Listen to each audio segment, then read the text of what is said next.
So originally I recorded this clip thinking like, oh man, we need pants.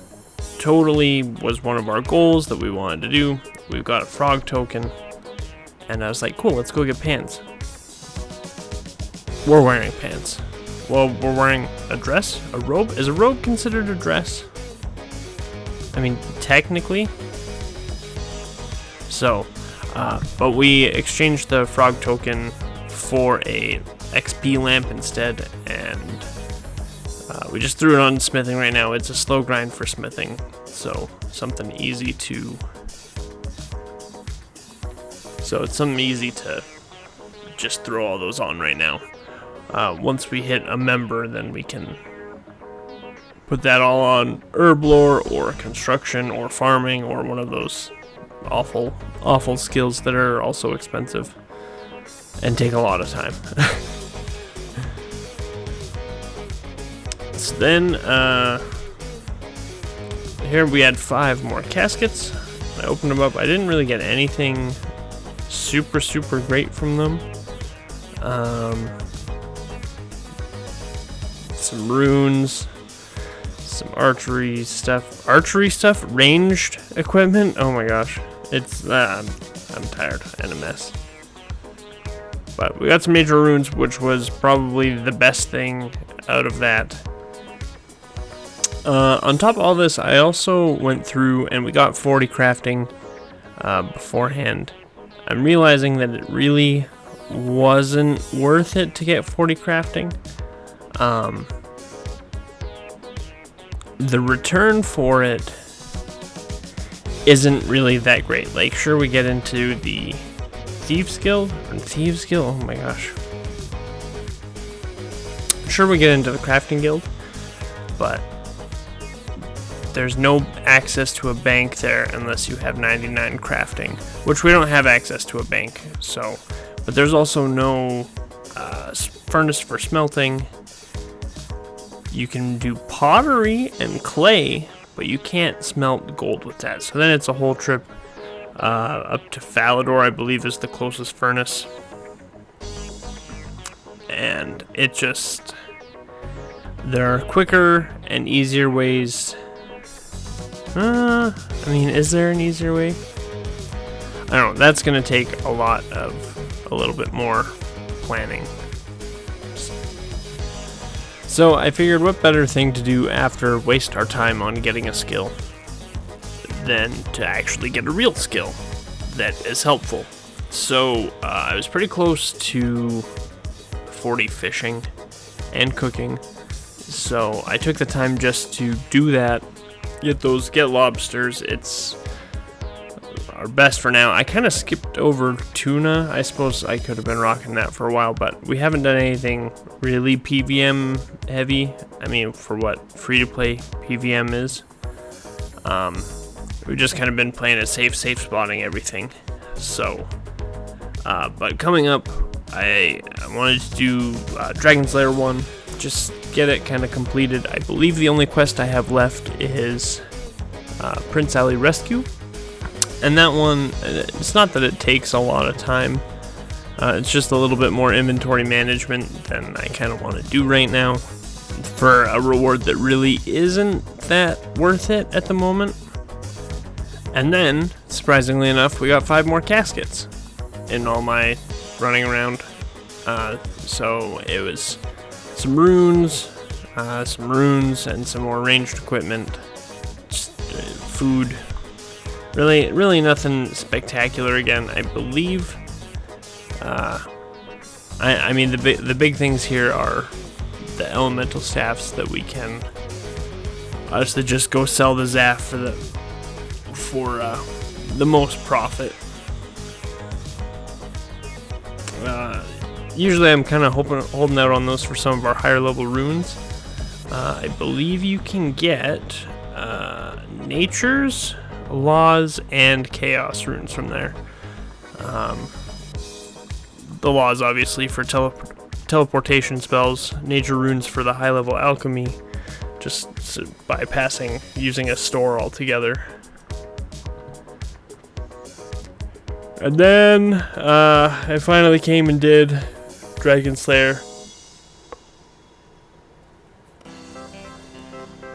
Kinda, as I mentioned, there is a flinch method for this for Elvarg. And that's what I did. Basically, it's the set of rocks down in the bottom here. I did eat some lobsters and kind of had to tank it a little bit. It requires a little bit of setting up, but once you get Elvarg in the right spot, it's not quite so bad. So I just sat here and I flinched her, and I just didn't want to grind for either protection prayers or go and waste our valuable little bit of money on actual armor, I suppose. So I guess from here, I'm gonna finish up the last quest that we have, and then I suppose the next goal for this Ultimate Iron Man is to obviously make some money for a bond. I think either I'm gonna try out the ruins of Kamzadal vault first. I'm just gonna kind of be mining in the interim, just because you do get a lot of shards and a lot of gems from that, or you can get a lot of gems. I mean, it's mining, so there's a high chance of gems from that, anyways. And it's one of the grindier skills that it just takes a while. Everything's grindy, but it's something that I can do kind of passively, and I can use those Baronite shards for the vaults. So when we get to the vault, my plan is to run through that, try and get the ornate lock boxes, which I believe are the highest ones, and just kind of high alch what's inside. You can get some decent things. Nothing, I don't think there's any rune items in there. If there is, it's maybe like a dagger. Ooh, don't quote me on that, because that's... From there, I'm going to also grind out combat levels for Obor and Bryophyta, the two free-to-play bosses. They do drop some rune items, which will be our best in slot for melee combat right now. And they do drop higher level runes, Nature's Laws, Death Runes, which will be our best for now as well. All the other drops, extra rune drops, we're probably just gonna high alch them, sell what we can to the relevant stores if we can get a better price. But everything else, honestly, is just gonna be caskets and high alching things and slowly making our way to that bond. If we end up maxing a combat level before that, I mean, part of me would be surprised, but part of me wouldn't be surprised. I know it takes a long time to max, but depending on what the price of a bond is, by the time we get there, it's probably just going to continue going up. So I kind of talked very briefly in one of the earlier episodes of this that I would like to get kind of a dream gear list eventually. When I first got into RuneScape, the big thing at the time, and maybe not when I first got into it, I played for a little bit back, way back when it was RS2, RuneScape to RS2. It was the fight caves. Everyone wanted the fire cape, and I never got that. Me and my friends, we didn't have the skill or the knowledge to execute that back in 2006, 2007, whenever it came out. A lot of my dream gear list kind of comes from that. You've got the obsidian cape, the fire cape, the Hobby Mall.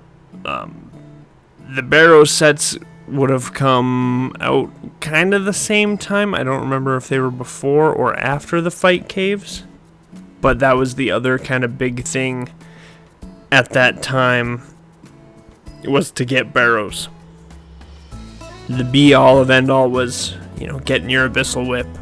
The other thing that I always really wanted was the Zamorak trimmed rune armor, which I believe you can get the ornament kits from the reward caskets now, so I think that means you can upgrade your own. I'll have to look into that. But that was kind of the other thing that I always thought was so cool. That and the Guthix one, I really enjoyed the blue-green kind of color scheme. The red just really, really stands out, though. So eventually I would like to get there. I've never had a max account. Maybe we'll max this Iron Man one day. If we don't, it's not a concern that's taking way, way, way bigger ambitions than I thought. Than I want to at this point. Right now, we'll just see, can you get a bond from free to play on Ultimate Iron Man? That's my goal. That's the whole goal of this series right now. And then after that, is it maintainable?